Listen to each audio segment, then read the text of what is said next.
بصراحه بغيت نقول للجمهور اللي غادي يتفرج في المباراه ديال المنتخب المغربي ومالي، اليوم الماتش خصو يتربح ولكن حتى حنا خصنا نديرو مجهود ديالنا.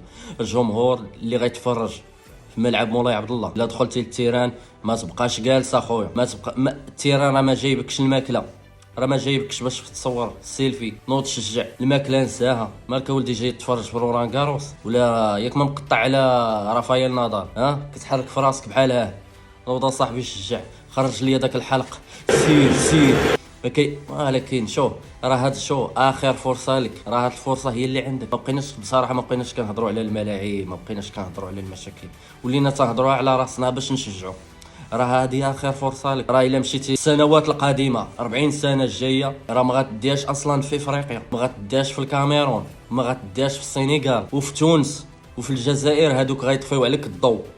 كاع الا مثلا وصلتي للفينال بغيشعلوا الضوء حتى لقاهم هزوا الكاس. نوض صاحبي شجع، الا شتي شي واحد قدامك ناض تيشجع ما تبقاش تقول ليه ريح، انت اللي خصك تنوض. اللي جاي للتيران غير باش ياكل ويتصور ويجلس، خويا لاش مقطع انت معذب تفرج في داركم. وكنتمناو اليوم الماتش يتربح، كلشي اليوم لابس توني،